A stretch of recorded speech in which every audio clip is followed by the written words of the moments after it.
Speak, speak, speak, speak, speak. Ask. Shake it. Shake it.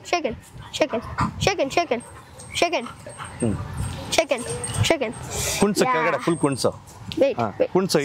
ಕೆಳಗಡೆ ಇಳಿಸು. ಇವಾಗ hands up ಹೇಳ ಅವನಿಗೆ. Hands up, Simba. ಕೈ ತೋರಿಸಿ. Hands up. Good boy. Good buddy. ಇವನನ್ನ ಕರಿ. Bunty. ತಗೋ ಹೋಗಿ ಇಸ್ಕೋ ಅಲ್ಲಿ. ಇಲ್ಲಿ ಇಸ್ಕೋ. Speak.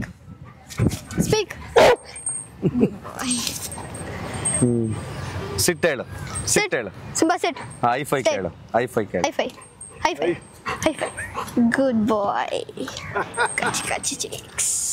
ಸಿಂಬಾ ಏನ್ಮಾ ಪ್ರಮೋಷನ್ ಬಂದಿದ್ದೀವಿ ತಾನೇ ನಾವು ಫುಲ್ ಎನರ್ಜಿ ಇರಬೇಕು ಓಕೆನಾ ಹಾಂ ಸರಿ ತಗೋ ಬಿಸ್ಕೆಟ್ ತಗೋ ಹಾಂ ಶೇಕ್ ಹ್ಯಾಂಡ್ ಕೊಡ್ತೀಯಾ ಕೊಡು ಅದು ಶೇಕ್ ಹ್ಯಾಂಡ್ ಕೊಡು ಇದು ಇಲ್ಲಿ ಹಾಂ ಗುಡ್ ಬಾಯ್ ನೀನೇನಾ ಬಂಟಿ ಹಾಂ ಗುಡ್ ಜಾಬ್ ಸುದ್ದಿ ಮನೆಯ ಸಮಸ್ತ ವೀಕ್ಷಕರ ನಮಸ್ಕಾರ. ಇದಕ್ಕೆ ಇಂಟ್ರೊಡಕ್ಷನ್ ಸರ್ ಕೊಟ್ಟರು. Sir thank you so much. Thank you sir. Swami sir, Yuvan thank you so much.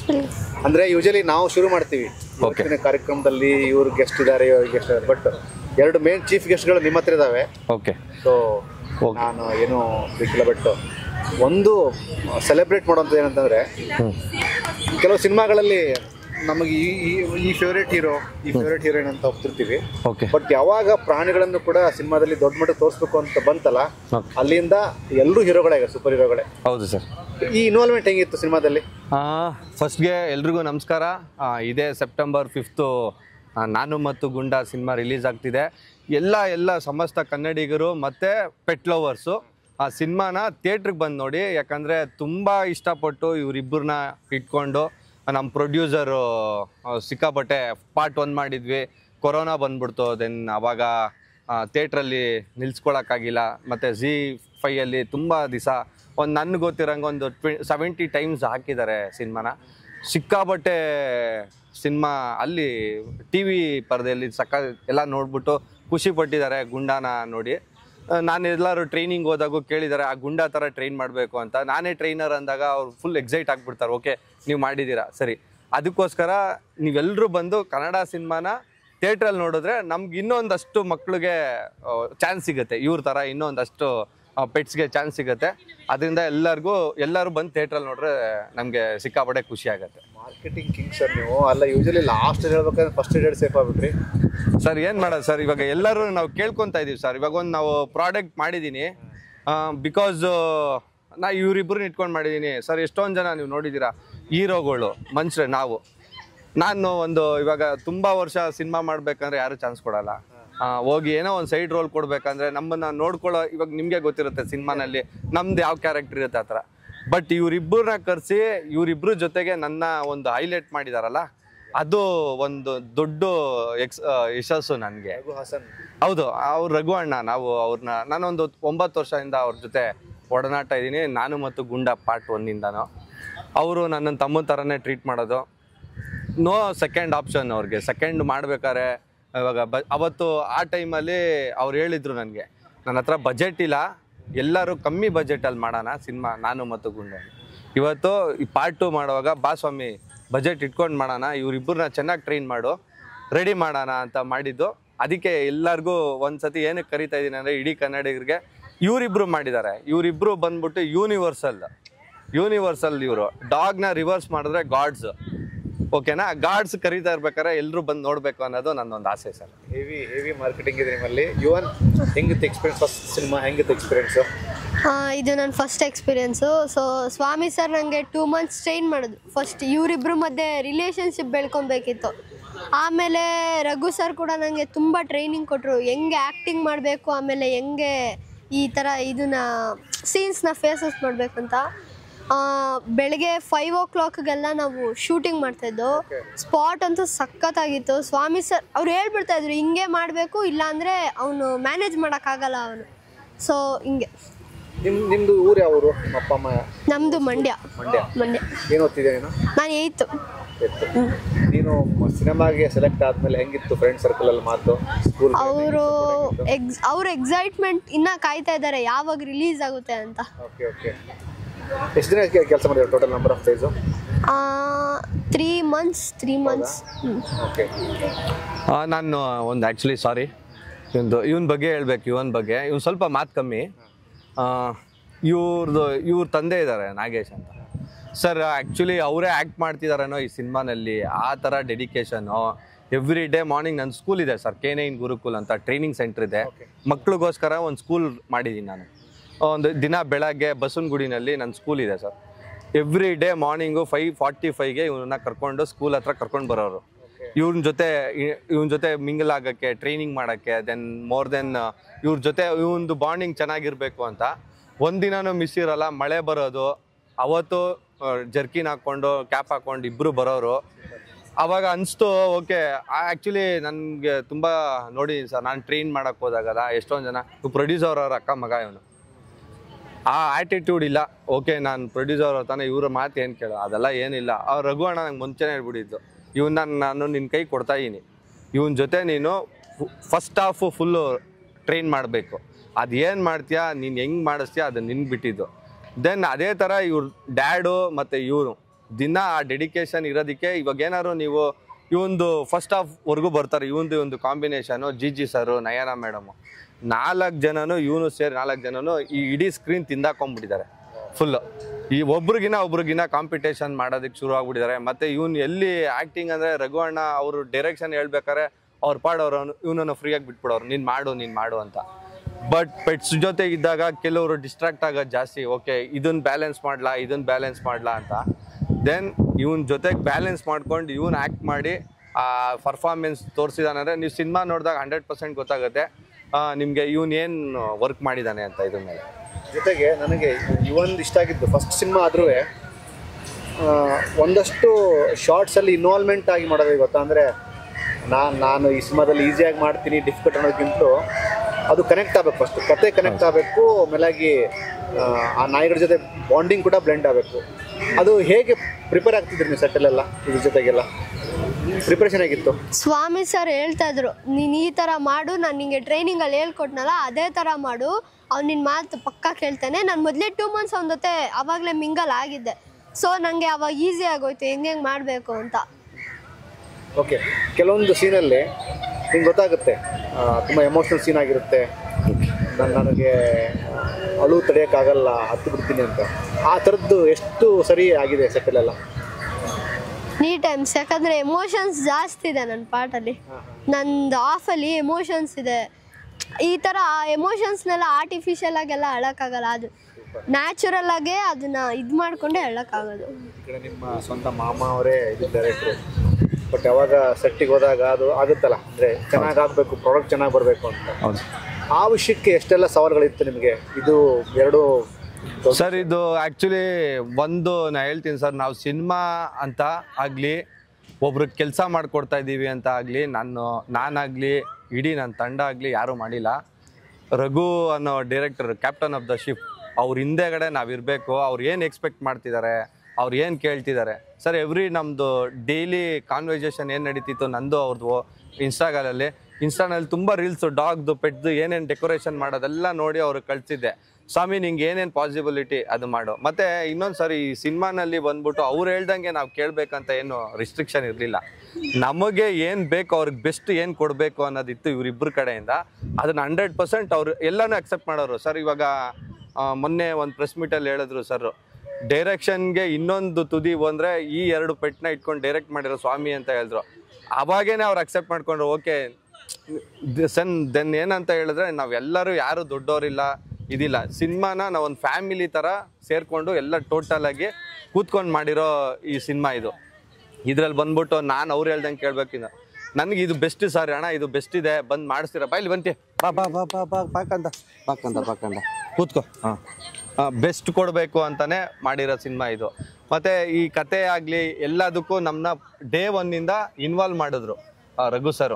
Okay ನೀನು ಇಲ್ಲಿಗೆ ಬಾ, ನೀನು ಇಲ್ಲಿ ಸ್ಕ್ರಿಪ್ಟ್ ಮಾಡ್ತಾ ಇದ್ದೀವಿ, ಇದು ಸರಿನಾ, ನಿಮ್ಮದು ಪೆಟ್ಸ್ ಏನೇನು ಮಾಡ್ಬೋದು ಸಿಂಬಾ, ಅದನ್ನೆಲ್ಲ ನೀನು ಪಾಸಿಬಿಲಿಟಿ ಹೇಳು. ಇಲ್ಲಿ ನಿನಗೆ ಮೇಜರಾಗಿ ಹೇಳ್ತಾ ಇದ್ದಿದ್ದು ಇಷ್ಟೇ, ಪೆಟ್ಸ್ ಓನರ್ಗೆ ಏನು ಕನೆಕ್ಟ್ ಆಗುತ್ತೆ ನಿನ್ನ ಪೆಟ್ಸಿಂದ, ಅದನ್ನು ನೀನು ಕಲೆಕ್ಟ್ ಮಾಡ್ಕೊಂಡು ತೊಗೊಂಡು ಬಂದು ಮಾಡಿಸು ಅಂತ. ಅದೇ ಸರ್ ಇಡೀ ಒಂದು 65 ದಿವಸ ಶೂಟ್ ಮಾಡಿದ್ವಿ. ಎಲ್ಲೋ ಸಣ್ಣ ಪುಟ್ಟ ಒಂದು ಆಗಿರುತ್ತೆ. ಇಡೀ ತಂಡ ಬಂದ್ಬಿಟ್ಟು ನನ್ನನ್ನ ಯಾರು ಟಾರ್ಚರ್ ಮಾಡೋ, ನಾನು ಇಡೀ ತಂಡಕ್ಕೆ ಟಾರ್ಚರ್ ಮಾಡ್ಬಿಟ್ಟಿದ್ದೀನಿ. ಯಾಕಂದ್ರೆ ಅವ್ರಿಗೆ ನಾನು ಕೊಟ್ಟಿರೋ ಗೋಳು ಈಚ್ ಅಂಡ್ ಎವ್ರಿ ಅಸೋಸಿಯೇಟ್ ಇಂದ ಹಿಡಿದು ಮ್ಯಾನೇಜರು ಎಲ್ಲಾರ್ಗು ನಂಗೆ ಇದು ಬೇಕು, ಇವತ್ತು ಚಿಕನ್ ಇವ್ರಿಗೆ ಬೇಕು. ಯಾಕಂದ್ರೆ ಫಸ್ಟ್ ಪ್ರಿಫರೆನ್ಸ್ ಇವರೇ ಸರ್. ಇವ್ರಿಲ್ಲ ಅಂದ್ರೆ ನಾನಿಲ್ಲ ಸರ್. ಇವ್ರಿಗೆ ಬೇಕಾಗಿರೋದೆಲ್ಲ ಅವ್ರಿಗೆ ಬೇಕು ಅಂದ್ರೆ ನೋಡಪ್ಪ ಸ್ವಾಮಿ ಏನು ಹೇಳ್ತಾನೆ ಅವ್ನು ಕೇಳ್ಬಿಡು. ಅವನದು ಕೆಲಸ ಮುಗಿಯೋವರೆಗೂ ಅವ್ನು ಹೇಳ್ತಾನೆ ಹಂಗೆ ಕೇಳ್ಬಿಡು. ಇಲ್ಲ ಅಂದ್ರೆ ಏನು ಮಾಡೋಕ್ಕಾಗಲ್ಲ. ಅವನದು ಇಲ್ಲ ಮಾಡಿಸಿಲ್ಲ ಅಂದ್ರೆ ನಾವೆಲ್ಲ ಸುಮ್ಮನೆ ಕೂತಿರ್ಬೇಕು ಅಂತ.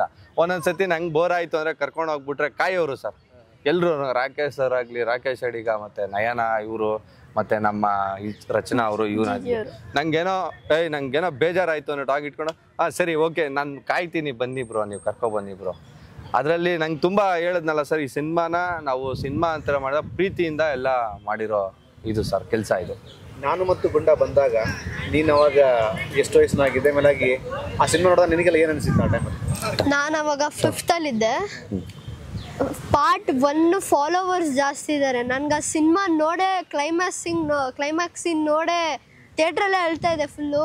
ಓ ಈ ಥರ ಎಲ್ಲ ಬರುತ್ತೆ ಫಿಲಮಲ್ಲಿ, ಎಮೋಷನ್ಸ್ ಈ ಥರ ಬರುತ್ತೆ. ಯಾವಾಗಲೂ ಫೈಟಿಂಗು ಈ ಲವ್ ಅದ್ರ ಬದಲು ಈ ಥರ ಎಮೋಷನ್ಸ್ ಇರುತ್ತೆ. ಪಾರ್ಟ್ 1 ನಾನು ಅದನ್ನು ನೋಡಿದೆ. ನಿಮ್ಮ ಅಂದರೆ ಕ್ಲಾಸಲ್ಲೆಲ್ಲ ಯೂಶಲಿ ಮಾತಾಡ್ತಾ ಇರ್ತಾರೆ ಅಂದರೆ ನಾರ್ಮಲ್ ಎಲ್ಲ ಥರ ಸಿನಿಮಾಗಳು ಬರ್ತವೆ, ಪ್ರಾಣಿಗಳ ಮೇಲೆ ಯಾಕೆ ಸಿನಿಮಾಗಳು ಬರ್ತಿಲ್ಲ, ಇನ್ಮುಂದೆ ಬಂದು ಚೆನ್ನಾಗಿರುತ್ತೆ ಅಂತ ಆ ಥರದ್ದು ಡಿಸ್ಕಷನ್ ಮಾಡ್ತಿರ್ತಾರಲ್ಲ, ಅದು ನಿಜನಾ? ಅದು ಆ ಥರ ಏನು ನಮ್ಮ ಕ್ಲಾಸಲ್ಲಿ ಪ್ರಾಣಿಗಳ ಮೇಲೆ ಸಿನಿಮಾಗಳು ಬರಬೇಕು ಅನ್ನೋಂಥದ್ದು ಅದು ಕಾಮನ್. ಈಗ ಎಲ್ಲ ಈ ಹೀರೋ ಪೆಟ್ ಬರೀ ಹ್ಯೂಮನ್ಸ್ ಮಾಡ್ತಾರೆ, ಪ್ರಾಣಿಗಳು ಏನಕ್ಕೆ ಮಾಡಬಾರ್ದು ಅನ್ನೋದೊಂದು ಮಾತಿರುತ್ತಲ್ಲ ಕ್ಲಾಸಲ್ಲೆಲ್ಲ. ಆ ಥರ ನಾನು ಹೇಳಿದೆ, ಈ ಥರ ನಾವು ಒಂದು ಮೂವಿ ಮಾಡಿದ್ದೀವಿ, ಪ್ಲೀಸ್ ಆ ಮೂವಿಗೆ ಸಪೋರ್ಟ್ ಮಾಡಿ ಅಂತ ನಾನು ಅವ್ರಿಗೆ ಇದು ಮಾಡಿ. ಹಾಗಾಗಿ ಇಂಥದ್ದು ಪ್ರಾಣಿಗಳು ಇಟ್ಕೊಂಡು ಕತೆ ಮಾಡೋದೇ ಭಾಳ ಕಷ್ಟ. ಸಿಕ್ಕಾಪಟ್ಟೆ ಕಷ್ಟ ಸರ್. ಬಿಕಾಸ್ ಇದ್ರ ಮೂಡು ಮತ್ತು ಇದು ಟ್ರೈನ್ ಆಗಿರಬೇಕು. ಆ್ಯಕ್ಚುಲಿ ಇದು ಅಡ್ವಾನ್ಸ್ ಟ್ರೈನ್ ಆಗಿರಬೇಕು ಪೆಟ್ಸು. ಯಾಕಂದರೆ ತುಂಬ ಕ್ರೌಡ್ ಇರುತ್ತೆ. ನೀವೇ ನೋಡಿದ್ರೆ ಶೂಟಿಂಗ್ ಎಲ್ಲ ಹೋದಾಗ ಸಿಕ್ಕಾಪಟ್ಟೆ ಕ್ರೌಡ್ ಇರ್ತಾರೆ, ಸೌಂಡ್ಸ್ ಇರುತ್ತೆ. ಮತ್ತು ಓಪನ್ ಫೀಲ್ಡಲ್ಲಿ ಮಾಡೋದು. ಇಂಡೋರ್ ಆದರೆ ಓಕೆ, ಹೆಂಗೋ ಬ್ಯಾಲೆನ್ಸ್ ಇರುತ್ತೆ. ಇಂಡೋರ್ ನಮ್ಮ ಕಂಟ್ರೋಲ್ ಇರುತ್ತೆ, ಔಟ್ಡೋರ್ ಇರುತ್ತೆ. ನಾವು ಪಾರ್ಟ್ 1 ಮಾತಾಡಿದಾಗ ಒಂದು ಹೈವೇನಲ್ಲಿ ಇದು ಹಾಸನ್ ಮತ್ತು ಮಂಗಳೂರು ಹೈವೇನಲ್ಲಿ ಫಸ್ಟ್ ಸಿಂಬಾ ಅಂತ ಇದ್ದಾನೆ ಸರ್. ಇವನ್ಗಿನ್ನ ಸೀನಿಯರ್, ಅವನು ತೀರೋಗ್ಬಿಟ್ಟ. ಅವನದು ವರ್ಷನೇ ಅವನದು ಕ್ಯಾರೆಕ್ಟರ್ನ ಕ್ಯಾರಿ ಮಾಡ್ತಿದ್ದಾನೆ ಈ ಸಿನಿಮಾನಲ್ಲಿ. ಅವ್ನು ಬಂದ್ಬಿಟ್ಟು ಹೆಂಗೆ ಅಂತ ಹೇಳಿದ್ರೆ, ಈ ಲೈನ್ ಬರಬೇಕು ಅಂದರೆ ಅದೇ ಲೈನಲ್ಲಿ ಬರೋನು. ನೀವೇನು ಕ್ಯಾಮ್ರಾ ಇಟ್ಬಿಟ್ಟು ಟೆಕ್ನಿಷಿಯನ್ಸ್ ಓಕೆ ರೆಡಿ ಅಂದರೆ ಆ ಲೈನಲ್ಲೇ ಕರೆಕ್ಟಾಗಿ ಬರೋನು. ಆ ಕಡೆ ಈ ಕಡೆ ಹೋಗ್ತಾರೆ. ಯಾಕಂದರೆ ನಾವು ಎಕ್ಸ್ಪೀರಿಯೆನ್ಸ್ ಮಾಡಿದ್ದೀವಿ ಸರ್. ಎಲ್ಲ ಅಂದರೂ ಆ ಹೈವೇನಲ್ಲಿ 80, 90, 100 ಹೋಗ್ತಾರೆ. ನಾನು ಬಂದ್ಬಿಟ್ಟು ಒಂದು 500 ಮೀಟ್ರಿಂದ ಕರೆಸ್ಬೇಕು. ಅವನು 500 ಮೀಟ್ರ್ ಹತ್ರ ಕುಣಿಸ್ಬಿಟ್ಟು ಕರೆಕ್ಟಾಗಿ ಕ್ಯಾಮ್ರಾ ಮುಂದೆ ಬರಬೇಕು. ಒಂದು ಸಾಂಗಲ್ಲಿ ಬರುತ್ತೆ ಗ್ಲೋಬ್ ಹತ್ರ ಹಿಂಗೆ ಬರೋದು, ಆ ಗ್ಲೋಬ್ ಬೇಕು ಅಂತ ನಮ್ಮ ರಘುವಣ್ಣಂಗೆ. ಓಕೆ, ಅದ್ರ ಜೊತೆಯಲ್ಲಿ ಬಂದರೆ ನಿನ್ನ ಪೆಟ್ಟು ಹೈಲೈಟ್ ಕಾಣಿಸುತ್ತೆ. ಹೌದು, ಅದು ಬರೋವಾಗ BGSದು ಗ್ಲೋಬ್ ಕಾಣಿಸುತ್ತಲ್ಲ ಅದರಲ್ಲಿ. ಅದೆಲ್ಲ ನಿಮಗೆ 100% ತುಂಬ ಟ್ರೈನ್ ಆಗಿರೋದು ಮತ್ತು ತುಂಬ ಪೇಷನ್ಸ್ ಇರೋ ಡಾಗು, ಸೆಲೆಕ್ಟೆಡ್ ಡಾಗ್ಸ್ ಮಾತ್ರನೇ ಮಾಡೋಕ್ಕಾಗೋದು. ಎಲ್ಲ ಡಾಗ್ಸು ಎಲ್ಲ ಮಾಡೋಕ್ಕಾಗಲ್ಲ. ಆ್ಯಕ್ಚುಲಿ ಇನ್ನೂ ಅವ್ರ ಓನರ್ ಇದರಿಂದ ಆಚೆ ಬಂದಿಲ್ಲ. 3 years ಆಯಿತು ಅವ್ನು ತೀರೋಗಿ. ಅವ್ರು ಅದರಿಂದ ಆಚೆನೇ ಬಂದಿಲ್ಲ ಅವ್ರ ಓನರ್ಸು. ಇವಾಗ ಬೇರೆ ಪೆಟ್ಸು ತೊಗೊಂಡಿಲ್ಲ. ಬರೀ ಒಂದು ಶೋಕೇಸ್ ಇದೆ ಸರ್. ಸೂಟಿಂದ ಹಿಡಿದು ಒಂದು 100-150 ಜೊತೆ ಬಟ್ಟೆ ಇಟ್ಕೊಂಡಿದ್ದಾರೆ. ಅವನಿಗೆ ಶೂ ಹಾಕಿದ್ದಾರೆ, ಎಲ್ಲ ಇದೆ. ಈಚ್ ಆ್ಯಂಡ್ ಎವ್ರಿ ಒನ್ ಅದು ಇಟ್ಕೊಂಡು ಅದನ್ನ ಹಂಗೆ ಇಡ್ತಾರೆ. ಅವನಿಗೂ ಪೂಜೆ ಮಾಡ್ತಾರೆ ಡೈಲಿ. ಆ್ಯಕ್ಚುಲಿ ಅವನನ್ನು ಯಾರು ಸರ್ ಇವಾಗ ಇಲ್ಲಿ ಮಾಡಿದಾರಲ್ಲ, ನಂದು ಯಾರು ಟ್ರೈನಿಂಗ್ ಬರ್ತಾರಲ್ಲ ಅವ್ರು ಯಾರು ಡಾಗ್ ಥರ ಟ್ರೀಟ್ ಮಾಡಲ್ಲ ಸರ್. ಅವರು ಆ ಮನೆಯಲ್ಲಿ ಒಬ್ಬ ಫ್ಯಾಮಿಲಿ ಮೆಂಬರ್ ಥರ ಟ್ರೀಟ್ ಮಾಡಿ. ಇವರಾಗಲಿ ಇವಾಗ ನನಗೆ ಬೇಜಾರು ಏನಂದರೆ, ಇವರಿಬ್ಬರಿಗೆ ಈ ಕೂತ್ಕೊಳ್ಳೋಕ್ಕಾಗಲ್ಲ ಅಂತ ಕೆಳಗಡೆ ಕುಣಿಸಿದ್ದೀನಿ. ಇಲ್ಲ ನಾನೇ ಕೆಳಗಡೆ ಕೂತ್ಕೋಬೇಕು, ಇಲ್ಲ ಚೇರು ಆ ಥರ ಅವ್ರಿಗೆ ಕಂಫರ್ಟಬಲ್ ಇದ್ದರೆ ಈ ಥರ ಮಲ್ಕೋಬೇಕು. ಯಾಕಂದರೆ ಬೆಳಗ್ಗೆಯಿಂದ ಇವರು ಸ್ವಲ್ಪ ರೀಲ್ಸು ಅವ್ರ ಜೊತೆ ಚೆನ್ನಾಗಿ ಎಂಜಾಯ್ ಮಾಡಿಬಿಟ್ಟಿದ್ದಾರೆ. ಟಯರ್ಡ್ ಆಗಿಬಿಟ್ರು. ಇವಾಗ ನನಗೆ ಒಂಥರ ಸ್ವಲ್ಪ ಇನ್ಕನ್ವೀನಿಯನ್ಸ್ ಆಗ್ತಿದೆ ಇವ್ರು ಕೆಳಗಡೆ ಕೂತಿರೋದಕ್ಕೆ. ಅದರ್ವೈಸ್ ಅವ್ರು ಯಾವಾಗಲೂ ಇಲ್ಲಿದೆ ಸರ್, ಮೇಲೆ ಇರ್ಬೇಕು ಸರ್. ಇವಾಗ ಹೇಳಿದ್ನಲ್ಲ, ಇವಾಗ ಒಂದು ಡಾಗ್, ಒಂದು ಪೆಟ್ಟು ನಮ್ಮ ಮನೆಗೆ ಬರಬೇಕಂದ್ರೆ ನಮ್ಮ ಮನೇಲಿ ಬರ್ದಿರಬೇಕು ಸರ್. ಅದು ಅವ್ನು ನನ್ನ ಮನೆಗೆ ಬರಬೇಕು ಅಂತ. ಇವ್ರ ಜೊತೆ ಆ್ಯಕ್ಟ್ ಮಾಡ್ಬೇಕಂದ್ರೆ ಇವ್ನಿಗೆ ಹಣೆಯಲ್ಲಿ ಬರ್ದಿರ್ಬೇಕು ಸರ್. ಬಿಕಾಸ್ ನೀವು ನೋಡಿದ್ದೀರಾ ಸರ್, ತುಂಬ ಲೇಟ್ ಆಗೋದು ಸಿನಿಮಾ. ಪೆಟ್ ಸಿಕ್ಕೊಂಡೆ ಲೇಟ್ ಮಾಡ್ತಾರೆ. ಯಾವತ್ತೂ ಇವನಾಗ್ಲಿ ಇವ್ರ ಜೊತೆ ಆ್ಯಕ್ಟ್ ಮಾಡುವಾಗ ಯಾವತ್ತೂ ಡಿಲೇನೇ ಮಾಡಿಲ್ಲ ಸರ್. ಬಿಫೋರ್ ಒಂದು 3 days ಮುಂಚೆನೇ ಶೂಟ್ ಮುಗಿಸ್ಕೊಟ್ಬಿಟ್ಟಿದ್ದಾರೆ. ಯಾವುದು ಈ ಪ್ರಾಬ್ಲಮ್ ಇಲ್ಲ. ಪ್ರೊಡ್ಯೂಸರ್ಗೆ ದುಡ್ಡು ಉಳಿಸಿದ್ದಾರೆ. 100% ಸರ್, ಅದು ಉಳಿಸಿದ್ದಾರೆ. ಪೆಟ್ಸ್ ಅಂತ ಸರ್ ಇವರು ನಮ್ಮದು ಇಡೀ ತಂಡ ಬಂದ್ಬಿಟ್ಟು ಯಾರು ನಾಯಿ ಡಾಗ್ ಕರ್ಕೊಬನ್ನಿ ಅಂತ ಕೇಳೋದು ಸರ್. ಬಂಟಿ ಸರ್, ಸ್ಕ್ರಿಪ್ಟಲ್ಲಿ ನೀವು ಬಂಟಿ ಅಂತಲೇ ಬರೆದಿರ್ತಾರೆ. ಸ್ಕ್ರಿಪ್ಟಲ್ಲಿ ಬಂಟಿ, ಮತ್ತೆ ಡೇಟ್ಸ್ ಇದ್ದಾಗ ಬಂಟಿ ಸಿಂಬಾ, ಡೇಟ್ಸು ಇವ್ರಿಗೆ ಕಾಲ್ ಶೀಟ್ ತೊಗೊಳ್ಳೋವಾಗೂ ಬಂಟಿ ಸಿಂಬಾನೇ, ಮತ್ತೆ ಇಡೀ ಕ್ರೂಗೆ ಹೇಳ್ಬಿಡ್ತಾರೆ ನಮ್ಮ ರಘು ಅಣ್ಣ ಮತ್ತು ಕೌಶಿಕ್ ಅಂತ ಇದ್ದಾನೆ ಸರ್ ನಮ್ಮ ಅಸೋಸಿಯೇಟು, ಅವರೆಲ್ಲ ಹೆಂಗೆ ಅಂತ ಹೇಳಿದ್ರೆ ಇವ್ರು ಕಂಡ್ರೆ ಸಿಕ್ಕಾಪಟ್ಟೆ ಇಷ್ಟ. ಇವ್ರಿಗೇನು ಬೇಕು ಸರ್, ಇವತ್ತಿದು ಇವ್ರದ್ದಿದೆ ಸರ್, ಸ್ವಾಮಿ ಸರ್ ಶೂಟ್ ಇದೆ, ಇವ್ರಿಗೇನೇನು ರೆಡಿ ಮಾಡಬೇಕು ಅಂತ ಈ ಕೌಶಿಕ್ಕು, ಮತ್ತು ನಮ್ಮ ಸುಧೀರ್ ಅಂತ ಇದ್ದಾನೆ, ನಮ್ಮ ಸ್ಟಿಲ್ ಫೋಟೋಗ್ರಫಿ ಇದ್ದಾನೆ ರಾಕೇಶ್ ಅಂತ, ಅವನದೇನಂದರೆ ಅವನದು ಎಕ್ಸ್ಟ್ರಾರ್ಡಿನರಿ ಒಂದು ಫೋಟೋಸ್ ಬೇಕು ಇವ್ರದ್ದು ಚೆನ್ನಾಗಿರೋದು. ಯಾಕಂದರೆ ನಮ್ಮ ರಘುವಣ್ಣ ಇಟ್ಕೊತಾರೆ ಅವನ್ನ, ಇವಂದು ಏನೇನು ಬೇಕು, ಕಂಟಿನ್ಯೂಟಿ ಬೇಕಾ, ಅದೆಲ್ಲ ಸಿಕ್ಕಾಬಟ್ಟೆ ಅವ್ರದ್ದು ಇನ್ವಾಲ್ವ್ಮೆಂಟ್ ಇದ್ದಿದ್ದಕ್ಕೆ ಸರ್ ಈ ಸಿನಿಮಾ ಇಷ್ಟು ಚೆನ್ನಾಗಿ ಬಂದು. ನೀವು ಸಿನಿಮಾ ನೋಡಿದ್ರೆ ನೀವು ಏನು ಇವಾಗ ಪ್ಲೈನಾಗಿ ನಾವೇನು ಹೇಳೋದು ಕೇಳ್ತಿದ್ದೀವಲ್ಲ, ಅದು ಸಿನಿಮಾ ಅದು ಕತೆ ಅದಲ್ಲ ಸರ್. ನೀವು ಒಳಗಡೆ ಹೋದ್ರಾಗ ಮಾತ್ರನೇ ಗೊತ್ತಾಗೋದು ಟ್ವಿಸ್ಟ್ ಇದೆ ಸಿನಿಮಾನಲ್ಲಿ ಅಂತ 100% ಹೇಳ್ತೀರಾ ಸರ್. ಹೀರೋ ಹೀರೋಯಿನ್ನು ಯಾರ್ಯಾರು ಇಲ್ಲಿಬ್ಬರೇ ಪೇರು ಸರ್, ನಮ್ಮ ನಯನ ಜಿ ಸರು, ಅವಿನಾಶ್ ಸರು, ಅವ್ರ ವೈಫ್ ಅಷ್ಟೇ ಪೇರು. ಇನ್ನು ಮಿಕ್ಕಿದೆಲ್ಲ ನಿಮಗೆ ಅಲ್ಲೋಲ ಕಲ್ಲೋಲ ಸರ್ ಸಿನಿಮಾನಲ್ಲಿ. ಸರ್ ಇದು ಸಿಂಬಾ, ಇದು ಬಂಟಿ ಅಲ್ಲ? ಸಿಂಬಾ ಕೂತ್ಕೋ, ಅಲ್ಲೇ ಸಿಂಬಾ ಕೂತ್ಕೋಬಾ, ಸಿಟ್, ಸ್ಟೇ. ವೀಕ್ಷಕರೇ, ಇದು ಸಿಂಬಾ, ಇದು ಬಂಟಿ. ಅಂದರೆ ಸಾಮಾನ್ಯವಾಗಿ ಸಿನಿಮಾಗಳಲ್ಲಿ ನಾವು ಒಬ್ಬ ನಾಯಕಿಯನ್ನು ಎಷ್ಟು ಹೈಲೈಟ್ ಮಾಡ್ತೀವಲ್ಲ, ಆ ಕಾಂಟೆಂಟಿಗೆ ಸಂಬಂಧಪಟ್ಟಂತೆ ನಾನು ಮತ್ತು ಗುಂಡಾದಲ್ಲೂ ಕೂಡ ತುಂಬ ವಿಶೇಷವಾಗಿ ಸಿನಿಮಾದಲ್ಲಿ ನಾವು ನೋಡಿದ್ವಿ. ಪಾರ್ಟ್ 2 ಕೂಡ ದೊಡ್ಡ ಮೇಜರ್ ರೋಲ್ ಅನ್ನು ಪ್ಲೇ ಮಾಡ್ತಾರೆ ಸರ್. ಫೈನಲ್ ಆಗಿ ಸೆಪ್ಟೆಂಬರ್ 5ಕ್ಕೆ ರಿಲೀಸ್ ಆಡಿಯನ್ಸ್ ಏನಾದ್ರು ಇಷ್ಟಪಡ್ತೀನಿ ಸರ್, ಎಲ್ಲರೂ ಸಿನಿಮಾ ನೋಡಿ. ಎಲ್ಲ ಏನಕ್ಕೆ ಸಿನಿಮಾ ನೋಡಬೇಕು ಏನು, ಯಾಕಂದರೆ ಎಲ್ಲರೂ ಕರೀತಾರೆ ಸರ್ ನಮ್ಮ ಸಿನಿಮಾ ತುಂಬ ಚೆನ್ನಾಗಿದೆ, ಎಲ್ರಿಗೂ ಎಲ್ಲರ ಮಕ್ಕಳು ಎಲ್ಲರಿಗೂ ತುಂಬ ಇಷ್ಟ. ನಾನು ಸಿನಿಮಾ ಬಿಟ್ಟು ಹೇಳ್ತಿದ್ದೀನಿ, ನನ್ನ ಮಕ್ಕಳು ಇಬ್ಬರು ಮಾಡಿದ್ದಾರೆ ಇದರಲ್ಲಿ. ಓಕೆ, ನನ್ನ ಮಕ್ಕಳು ಇಬ್ಬರು ಮಾಡಿದ್ದಾರೆ. ಮೋರ್ ದೆನ್ ನನ್ನ ಲೈಫಲ್ಲಿ ಫಾರ್ ಬೆಸ್ಟ್ ಇವರೇ. ಯಾಕಂದರೆ ಇವರಿಂದನೇ ಇವತ್ತೇನಾದ್ರು ನಾನು ನಿಮ್ಮ ಜೊತೆ ಕೂತ್ಕೊಂಡು ಮಾತಾಡ್ತಿದ್ದೀನಿ, ರೆಕಗ್ನೈಸೇಷನ್ ಏನಾದ್ರು ಸಿಕ್ಕಿದೆ ಅಂದರೆ ಅದು ಇವರಿಂದಾನೆ. ಆ್ಯಕ್ಚುಲಿ ಎಲ್ಲ ಇಡೀ ವರ್ಲ್ಡ್ ವೈಡಲ್ಲಿ ಸಿನಿಮಾ ಡಾಗ್ ಲವರ್ಸ್ ಇದ್ದೇ ಇದ್ದಾರೆ ಸರ್. ಎಲ್ಲರೂ ಒಂದ್ಸತಿ ಸಿನಿಮಾ ನೋಡಿದ್ರೆ ನಮ್ಮಂಥ ಈ ಮಕ್ಕಳಿಗೆ ಎಲ್ಲರಿಗೂ ಪಾಪ ಇಲ್ಲಿ ಬಾ ಅಲ್ಲೇ ಕೂತ್ಕೋ ನೀನು. ಎಲ್ಲರಿಗೂ ಸಿನಿಮಾ ಇಷ್ಟ ಆಗೇ ಆಗತ್ತೆ. ನೀವು ಸಿನಿಮಾ ನೋಡಿದ್ಮೇಲೆ ಚೆನ್ನಾಗಿಲ್ಲ ಅಂದರೆ 100% ಹೇಳಿ, ನೀವು ಸಿನಿಮಾ ಚೆನ್ನಾಗಿಲ್ಲ ಅಂತ ಅಲ್ಲೇ ಬೈಯಿರಿ. ಬಟ್ ಸಿನಿಮಾ ಚೆನ್ನಾಗಿದ್ರೆ ಒಂದು 100 ಜನಕ್ಕೆ ಹೇಳಿ. ಸಿನಿಮಾ ಚೆನ್ನಾಗಿಲ್ಲ ಅಂದರೆ ನನಗೆ ಬೈರಿ, ಸಿನಿಮಾ ಚೆನ್ನಾಗಿದ್ರೆ ಒಂದು 100 ಜನಕ್ಕೆ ಹೇಳಿ ಸಿನಿಮಾ ಚೆನ್ನಾಗಿದೆ, ಹೋಗಿ ಗೆಲ್ಲಿಸ್ಬೇಕು ಸರ್. ಯಾಕಂದರೆ ನಾವು ತುಂಬ ಕಷ್ಟಪಟ್ಟು ಮಾಡಿಲ್ಲ, ಇಷ್ಟಪಟ್ಟು ಎಲ್ಲರೂ ನಮ್ಮದು ಅಂತ ಮಾಡಿರೋ ಸಿನಿಮಾ ಸರ್ ಇದು. ಯಾವುದು ಇಲ್ಲಿ ನಾವು ಬೇರೆ ಇಲ್ಲ, ಎಲ್ಲರೂ ಒಂದು 50ಇಂದ 100 ಜನ ಇದ್ದೀವಿ ಸರ್ ನನ್ನ ಟೀಮು. 100 ಜನನೂ 100 ಕಡೆಯಿಂದನೇ ಬಂದಿರೋದು, ಯಾರು ಒಂದೇ ಜೊತೆಯಲ್ಲಿ ಹುಟ್ಟಿ ಬೆಳೆದಿಲ್ಲ ಸರ್. ಇವರು ಅಷ್ಟೇ ಸರ್, ಇವಾಗೆಲ್ಲ ಸೇರ್ಕೊಂಡಿದ್ದಾರಲ್ಲ, ಈ ಎಲ್ಲ ಸೇರಿದ್ರೆ ಸಿನಿಮಾ ಆಗಿದೆ ಸರ್. ನೀವೆಲ್ಲ ಸಿನಿಮಾ ನೋಡಿದ್ರೆ ಮಾತ್ರನೇ ನಾವು ಗೆಲ್ಲಕ್ಕಾಗೋದು, ನೀವು ಗೆಲ್ಸಿದ್ರೆ ಮಾತ್ರನೇ ಇನ್ನೊಂದು ಅಷ್ಟು ಸಿನಿಮಾಗಳು ಮಾಡೋಕ್ಕಾಗೋದು. ಪೆಟ್ಸ್ ಮೇಲೆ ನಿಮಗೂ ಎಂಟರ್ಟೈನ್ಮೆಂಟ್ ಮಾಡೋಕ್ಕಾಗೋದು ಅಷ್ಟೇ ಸರ್. ಇವನ್ ಏನು ಹೇಳ್ತೀಯಪ್ಪ? ಸೊ ಇದೇ ಸೆಪ್ಟೆಂಬರ್ 5th ನಮ್ಮ ಮೂವಿ ರಿಲೀಸ್ ಆಗ್ತಾ ಇದೆ. ಈ ಥರ ಪೆಟ್ಸ್ನ ಇಟ್ಕೊಂಡು ಮೂವಿ ಮಾಡೋದು ಅಷ್ಟೊಂದು ಸುಲಭ ಅಲ್ಲ, ತುಂಬ ಶ್ರಮ ಪಟ್ಟಿದ್ದೀವಿ. ಪ್ಲೀಸ್ ನಮ್ಮ ಮೂವಿಗೆ ಸಪೋರ್ಟ್ ಮಾಡಿ, ನಿಮ್ಮ ನಿಯರೆಸ್ಟ್ ಥಿಯೇಟರ್ಸ್ಗೆ ಹೋಗಿ ನಮ್ಮ ಮೂವಿಗೆ ಸಪೋರ್ಟ್ ಮಾಡಿ. Thank you so much. Yes sir, Swami sir, thank you so much. ಇವನ್ ಒಳ್ಳೇದಾಗಲಿ. Thank you. Okay Simba, thank you so much. Bunty, thank you so much sir, ಒಳ್ಳೇದಾಗಲಿ sir. Okay sir, thank you. ಇದಿಷ್ಟು ನಾನು ಮತ್ತು ಗುಂಡ part 2 ಚಿತ್ರತಂಡದ ಮಾತು. Cinema September 5ಕ್ಕೆ ರಾಜ್ಯಾದ್ಯಂತ ಬಿಡುಗಡೆ ಆಗ್ತಿದೆ. ಎಲ್ಲರೂ ಸಿನಿಮಾವನ್ನು ತಪ್ಪದೆ ಚಿತ್ರಮಂದಿರ ನೋಡಿ, ಯಾವುದೇ ಕಾರಣಕ್ಕೂ ಪೈರಸಿ ಕಾಪಿ ಬೇಡ. ಎಂಜಾಯ್ ನಾನು ಮತ್ತು ಗುಂಡ ಪಾರ್ಟ್ 2.